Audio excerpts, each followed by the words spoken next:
What's up, dreamers? Welcome back to a new episode of Izanami Island here in City Skylines. This is the second episode of a new series that I just started based on a Japanese island called Izanami Island. If you didn't see the first episode, I highly recommend you guys going back and checking it out. We essentially built the spine of the island, an expressway running straight up and down it, and an exit right in the middle of the island with a toll booth to get on and off. Also, in that first episode, I explained a little bit about what the series is going to be. If you like highly detailed cities here in City Skylines, I really recommend you guys sticking around. This is going to be a really cool series, and I think you're going to enjoy it. Alright, so before I start putting any buildings down onto the island, I want to go ahead and get all of my basic services in. Power, trash, sewage, water. So for this episode, that's what we're going to be focusing on. So I started by building a small peninsula where everything's going to go. I dragged all the buildings onto it, and now I'm just going to set it up and then detail it. When thinking about the design of what I wanted to go for, I heavily relied on Google Earth and satellite imagery. Take a look at a few of these Japanese power plants. They're all gas or hydroelectric.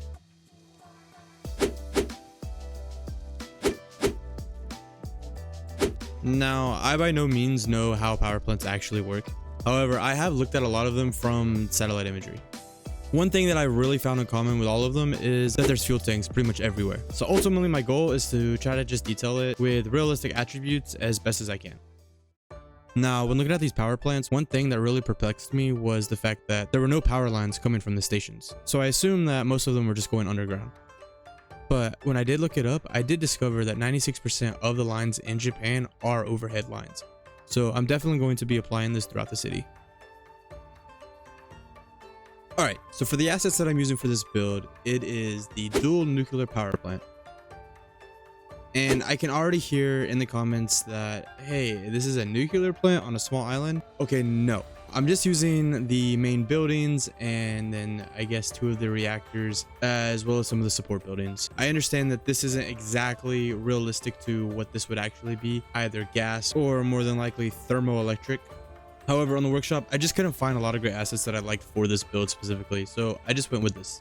When I did eventually look it up, I noticed that there actually is a lot of different elements when it comes to a power plant.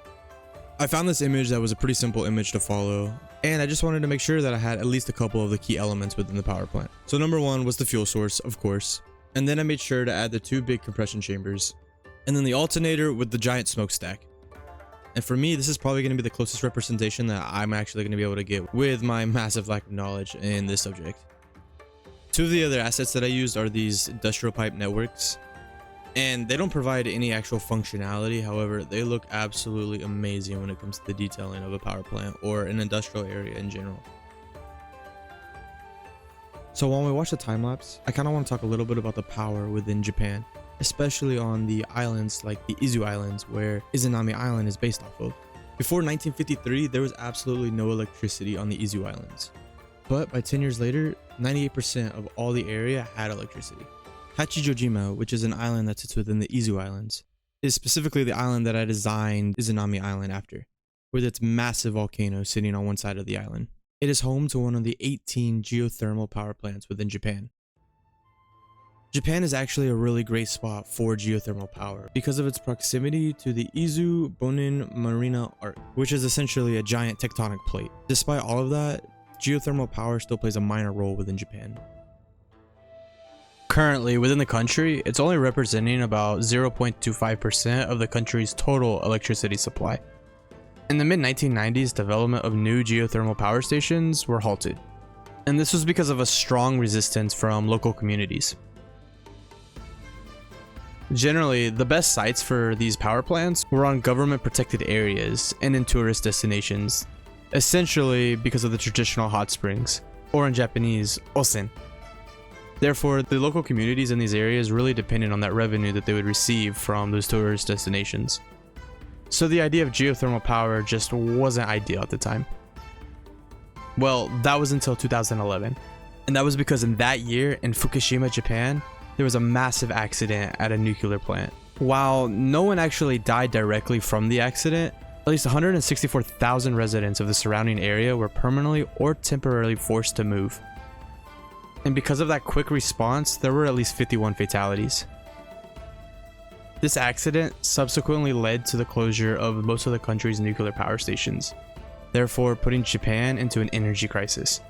So the interest for geothermal energy has basically been skyrocketing, which is the idea of this nuclear power plant.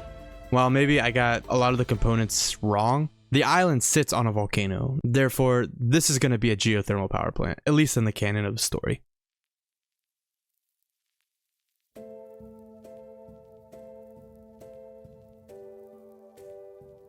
Alright, so going back to the build, you've seen me lay down an incinerator, some water treatment plants, as well as some water collection. And for the most part, I just put it here because it really blended in with the area, as well as this is where I want all of our city services to kind of be located. We're going to see if this is going to be enough to sustain the entire build, and if not, I'm probably going to build another similar area in the future on the other side of the island.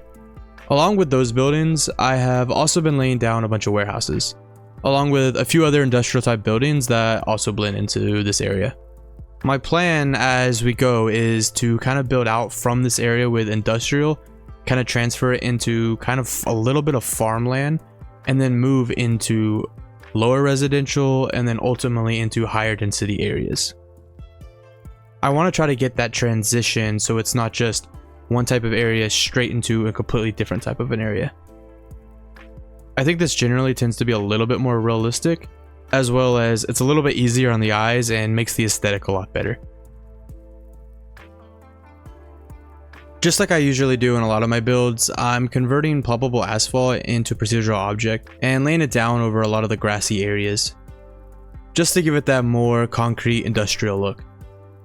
I'm going to come back over it with decals here in a little bit.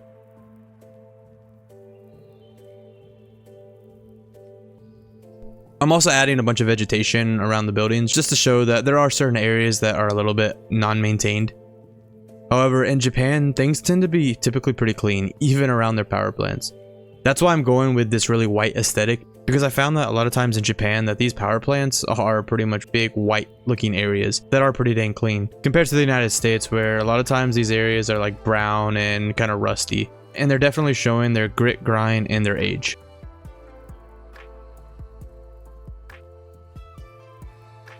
I'm also coming back with these guardrails and laying them down. You see these all over Japan, and they're one of the things in this build that we're going to use as much as we possibly can because they really pop and make it look that much more realistic.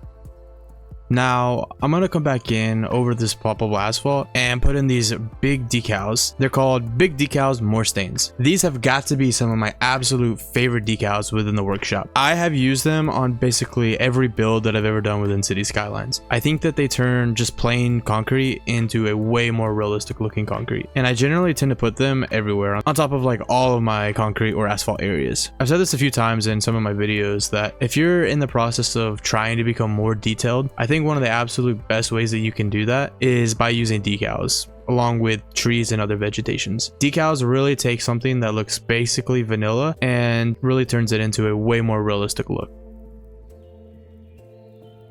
The next thing that I'm going to do is come into all the T intersections with TMPE and make sure that they have a stop. Then I'm going to come back in with these Japanese stop decals that you often find throughout Japan, and don't worry, I made sure that they're correct. Along with the decals, I also have the correct stop sign. I'm just going to copy and paste them at all the major little intersections throughout the plant, trying to remember to put it on the left side and not the right side. Alright, so this is the first time in this episode that I messed up on putting a decal on the right hand side of the road when I should have put it on the left. This is something that I'm probably going to continue to do throughout the series, but I'm just going to have to go back and correct myself. A lot of times in Japan, you'll see these decals on the road. They're basically just a speed limit in yellow paint, and throughout the power plant, it's going to be pretty slow, 20 kilometers per hour. And of course, I do go back and fix the decals. So when looking at power plants, I also noticed that there's these yellow lines that I'm pretty sure are saying, hey, don't park here or don't drive here. In real life, they have some lettering that's going through it. I'm not exactly sure what it says. I need to use Google Translate and try to figure that out and see if I can find a decal in the workshop that I can put in its place. But for now, I'm just using yellow parking spaces to create something that is a similar effect that I think gets the same idea across. Next is these red stripe lines that you see in Japan around sharp turns like this. I'm not 100% sure on what they exactly mean. However, every time you see them, it's like right around a sharp turn. So I'm going to continue to follow that pattern, continuing to put them in with intersection marking tool.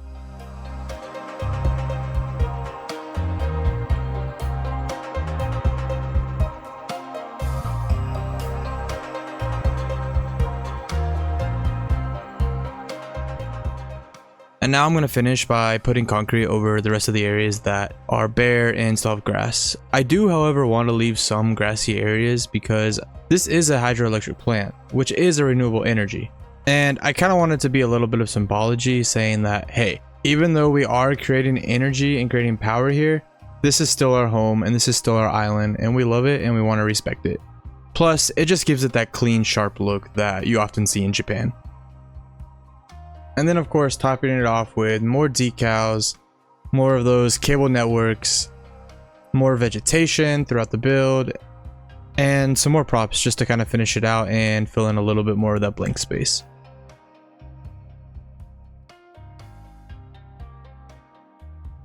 Alright, so the last thing that I did to wrap up building this power plant was taking these rocks, these giant rocks that I have along the shore, and just going along the entire side of the power plant. I chose to do this instead of using like key walls to surround it, just because it is that natural look that they basically built this power plant into the side of the rock, this volcanic rock, symbolizing again saying, hey, this is a geothermal power plant, this is using natural resources, and this is built into the island because it is part of the island.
Alright guys, I just want to say one more time, thank you guys so much for watching the videos. If you wouldn't mind, just put in a like on the video. It really helps the channel and it really helps the video as well. I put a lot of effort and work into these videos and it means the world for you guys to come and watch them. Anyway, I'm going to be back really soon with the next episode. I plan on trying to pump out as much as I possibly can with this series. And I just want to shoot out a reminder to everyone to come over and join the Discord. You're going to be able to see a lot of behind the scenes things with this series, as well as interact with me and the other people on the Discord. Anyway, don't forget guys, if you can dream it, you can build it. We'll see you next time. Sayonara.